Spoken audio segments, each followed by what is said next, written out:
My name is John Ducksworth.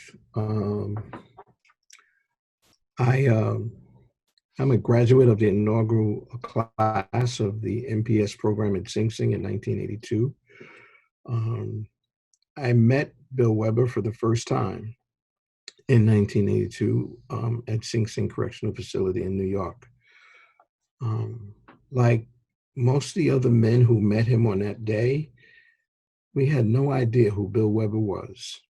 We had no idea that this elderly, white haired old guy was such a powerful voice in the world of theological education, in the world of Christian mission.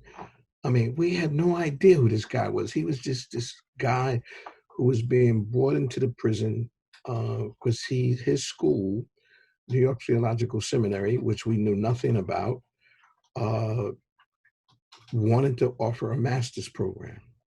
And to the men, that was gold. To the men, that was second to release, to have the privilege, the opportunity, the godsend to be able to participate in a master's degree program. That was the game changer. Okay. So who this man was, we had no idea. We had no idea that his social consciousness and his faith walk and his biblical principles forced him or allowed him or encouraged him is a better word to bring up his own kids on the east side, lower east, on the upper east side in Manhattan, almost in Spanish Harlem. uh, had no idea. We had no idea how committed he was to improving the quality of life, spreading the gospel. Had no idea how he had rewritten the script for New York Theological Seminary itself, from the Bible college to an urban, a school of urban theological connection. Had no idea, and what's such a crime? In those first months, we had no idea of his relationship with Ed Muller, how he had gone back and been involved in South 40 or been involved in anything else around the world. So one, and the truth about it is the guy was so humble. I never knew any of that until years after. That, I mean, he didn't come in and talk about I'm a giant. He didn't come in and say that, this is who I am. What he did, I mean, he brought people into the program that we began to realize that were in his network those first years, uh, that were giants in the world of theology, in the world of the Christian faith, in the world of private business. I mean, he was bringing in people. Katie Curran uh, was in that first year. She was an instructor. You know, uh, and if you say Katie Curran to most, particularly female students of theology, they know who she is.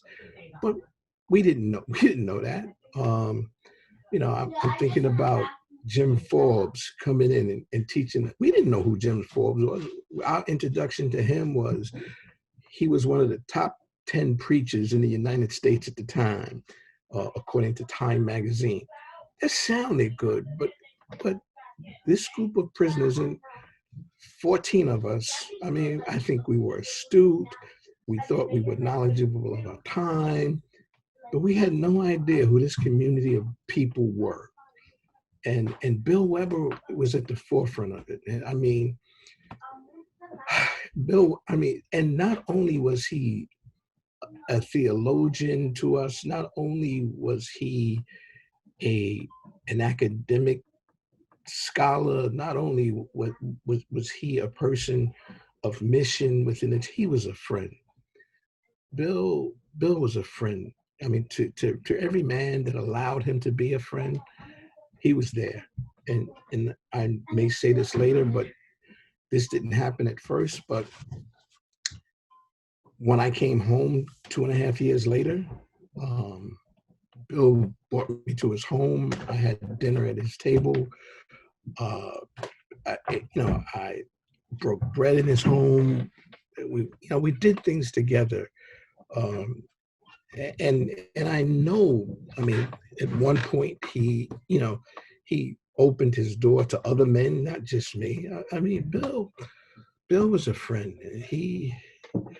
Um, and I'm sure that when you talk to people who, after he had been there for a number of years and he had built up a reputation, he built up you know, a repertoire of things he had done, far exceed the things that he did with just the members in that first class. But Bill was a friend. He was a friend, a pastor, a teacher, uh, and all of the above. Yeah. What since you have insights into that first class, right? What was the vibe when for the 14 of you when you were called to do this masters in a seminary? Right? I'm assuming were all of you Christians at that time? Did you No, have a no, desire for this, or were you just invited to do no. a masters? We were recommended. You said what was the vibe? One was distrust. There was a distrust, not towards the seminary, because we didn't know the seminary. Okay, the distrust was to the Department of Correction. Three key men were engaged in bringing us together. One was Ed Muller, who I've mentioned to you several times before. Ed Muller. The other, at the time, he was the area coordinator. I believe the exact title was Southern Area Coordinator for the Department of Correctional Services, Ministerial Services. So Ed Muller was one key figure. Now, you could do a whole movie on Ed Muller, okay, in terms of who he was and his reputation, within the prison system. But the men trusted him to this day. He's the founder of a program called the Exodus Group. And I will tell you that out of the 514 men who have graduated, I'm going to say at least 300 of them went through Exodus. It's life-changing. It's a powerful concept that he developed. So he's highly respected by the men. And then there was Earl Moore. Earl Moore was the Assistant Deputy Commissioner for the Department of Correction at the time. Earl Moore had been on the negotiating team for Attica, post Attica. He had been on the governor's negotiating team. He also at the time was a student at NYTS. He was working on his D-Min. And it's actually his D-Min project that becomes the ground, which is what I want, becomes the model from which the MPS program comes out of it. Okay, his dissertation, okay, because his dissertation deals with the revamping and the reshaping of what ministerial services should look like in prisons, and that included not only the prison chaplains, but because prior to that they were all white, all middle class, and Earl's dissertation talks about them being more community-based, more Latino, more African American, and also people of different faith, including Muslim chaplains, and the sort. So it's from this dissertation, Earl Moore's dissertation, that you get the MPS program. And the third person, obviously, Bill Weber, from representing NYTS. So these three men who all knew each other prior to 1982 and all had different experiences with each other prior to 1982, they're coming together. Originally, the program was not going to be at Sing Sing, but it was going to be at Green Haven Correctional Facility, which is up in Stormville, which is about another 45 minutes away. And the reason Green Haven was targeted is because, one, that was in Ed Muller's jurisdiction. Sing Sing was not. But what was decided is that Green Haven was too far away for faculty to commute to on a daily basis.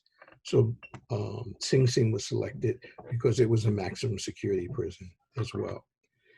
So in those early days, that first class, myself included, I didn't know Bill Weber. I didn't know Bill Weber. Earl Moore, he was an okay guy, but he was still part of the system. He was a black guy. You know, he would call everybody, "Hey Doc," smoke a cigar. He was a Baptist minister. You know, had a big church in Harlem. I think it was St. Paul's. Uh, but we didn't know him, so it was distrust. And then there was Ed Muller, who the only reason I went in that first year because I trusted Ed. Ed said that Bill was a good man. So that was overall Muslim. And at the time, I wasn't Christian. I was practicing the Islamic faith. Uh, so it answered part of your question. There were about, of the 14 of us, I say 14 and maybe 13, I'd have to look back, 13 or 14 of us, at least 4 of us at the top of my head were of the Islamic faith. So not just me. Now, one of the Muslims in the class, Saladin Muhammad, post-graduation and post his release, he would become the Muslim chaplain at Fishkill Correctional Facility, and he would stay in that role for the next 10, 15 years. He would actually retire from that role. Again, he's retired now, and I think I want to say North Carolina. But that being said, that 5 of the first class was distrust. Now, we didn't know the staff. And another key person during that time was Sam Sullivan, who's no longer at the seminary. He went on, I think he was in the executive leadership at the University of Puerto Rico. And I don't know if he's still there. But give you I did some where the trust really started to like, wow, these people are giant. They practice what they preach. There was around about maybe in the first month, Sing Sing was closed down because of a riot. To this day, I don't know how Sam got into prison. It's almost like he had to go around he didn't go through the front gate because they weren't letting people in.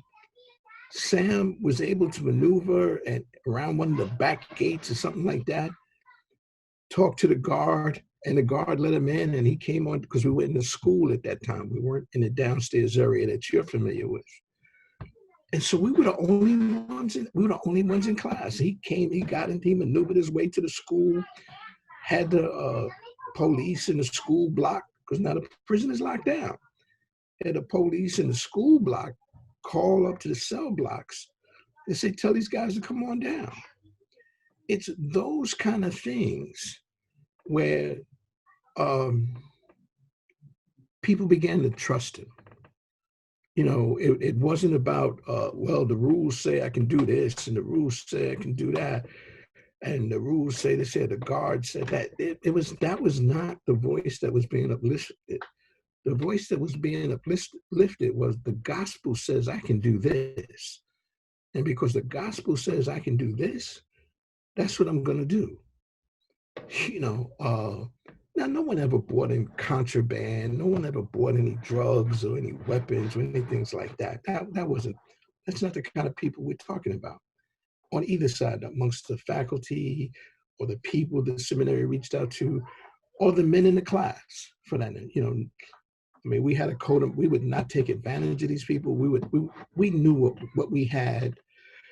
We had to be perfect because we did not want something to go wrong so the program could fail.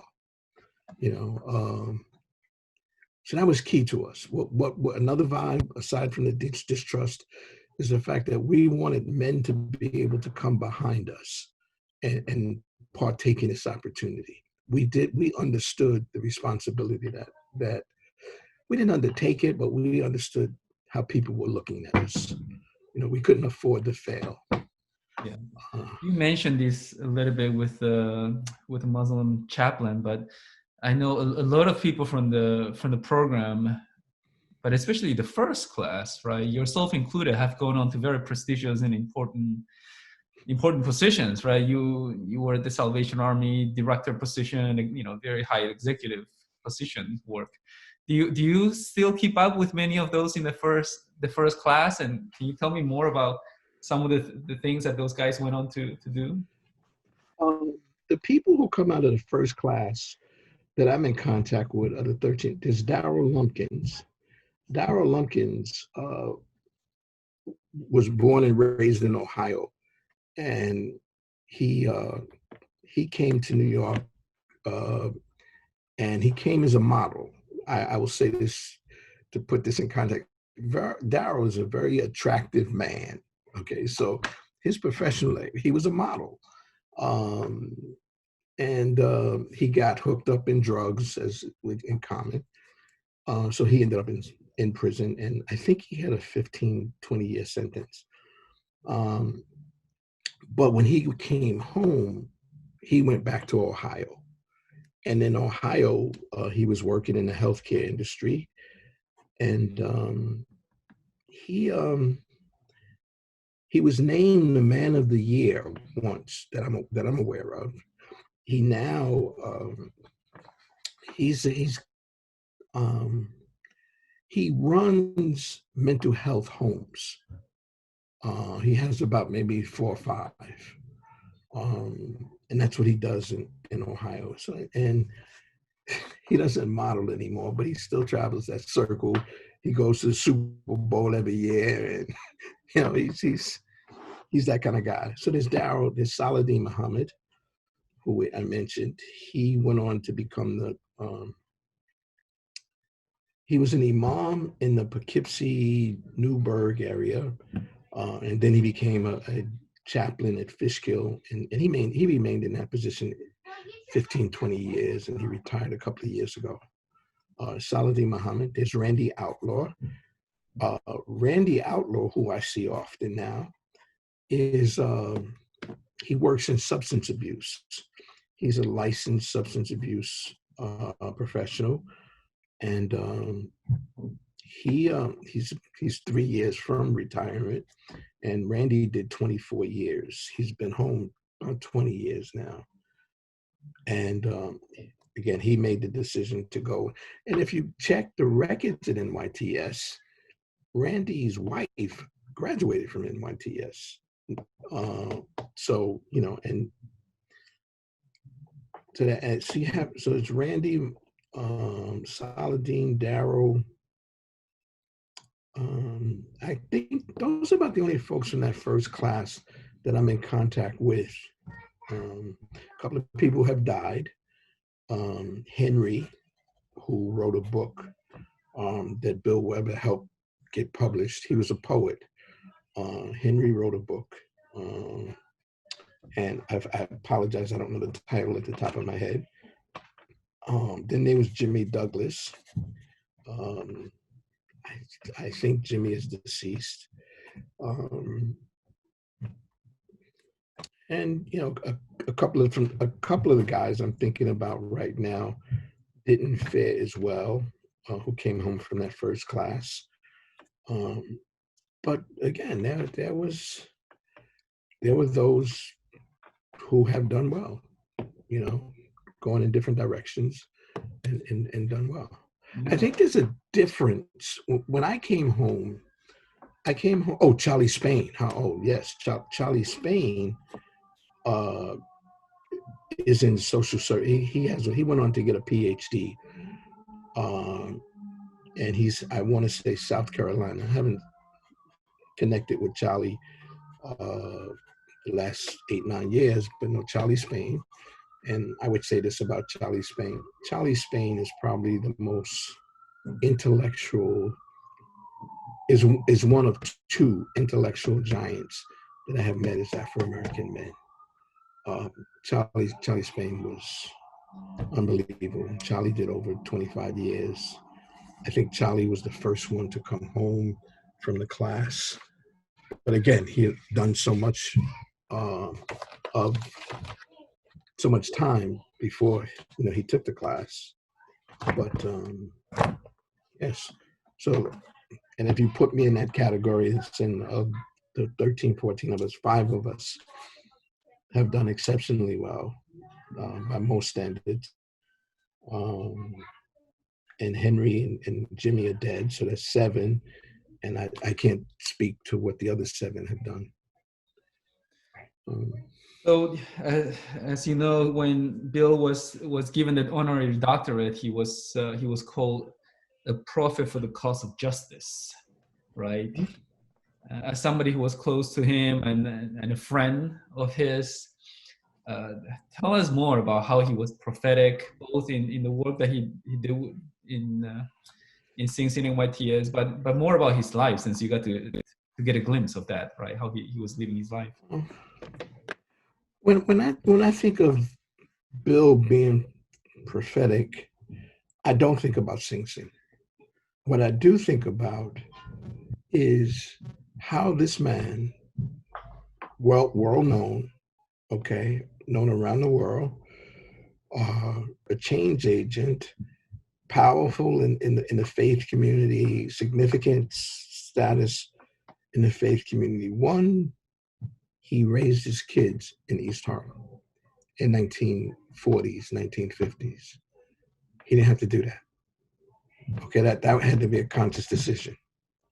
Okay, in the projects, he didn't have a home. He raised them in the projects because whatever message he wanted to tell his kids as an outsider, raising. I don't know if it's 3 or 4. I don't remember how many brothers and sisters Tom had, but just that was a conscious decision, for this white guy to raise his family, a white guy with means, a white guy with resources, a white guy with connections to raise his family in those neighborhoods.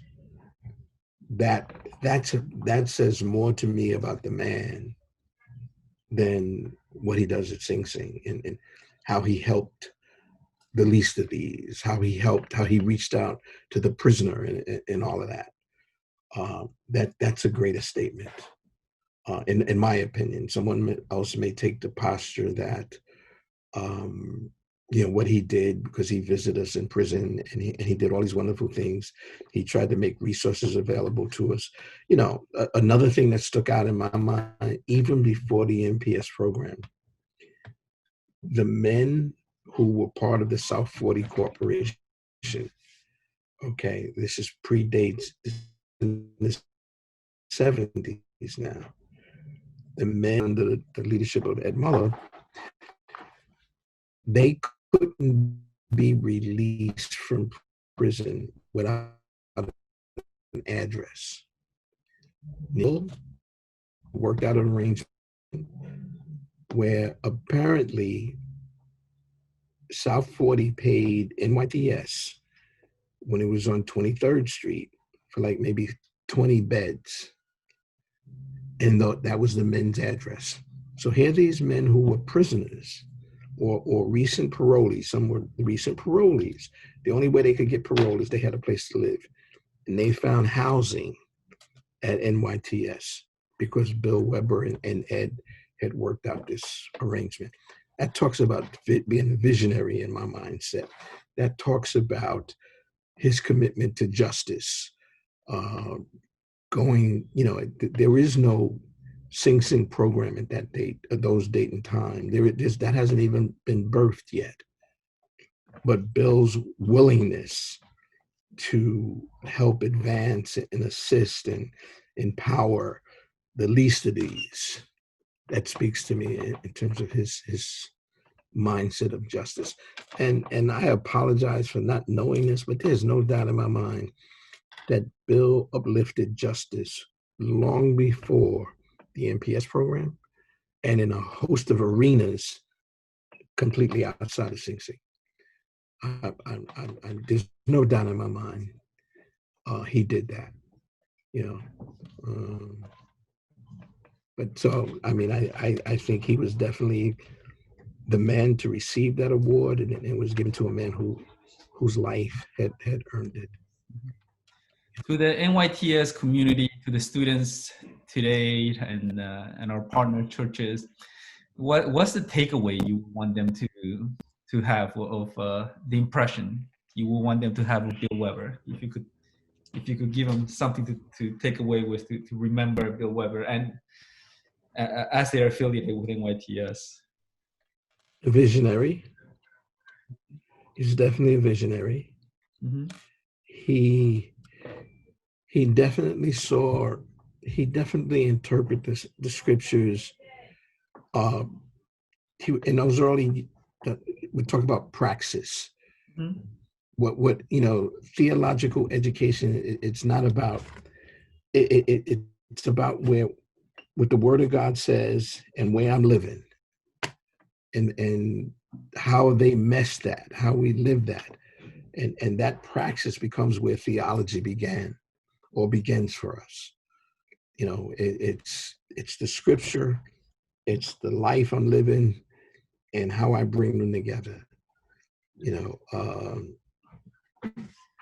and I should have brought a Bible with me because I think of the verse in Ephesians, uh, where it talks about some of us will be prophets and teachers and pastors. I want to say Ephesians 4 from that, just at the top of my head. But the text that talks about, we've all been called to do different things. And Bill was a worker, a visionary. He believed in people, but he also, and in that process, he saw the gospel as being a living exercise. It wasn't a dead word. It was a living exercise. And it was our responsibility, every generation of people, to keep it alive. It was not a faith for dead people. It was a faith about life. It represented life. And I would hope that students today would see NYTS, even in its transition, even in new administration, even in this pandemic, so much around us, which is about death, that the gospel be about living. It is a living gospel. It is about life. And it is about being life-giving. And I would hope that they could see that in the life and work and times of Bill Weber. In a time when it was not popular, it's popular now for seminaries to have prison education programs.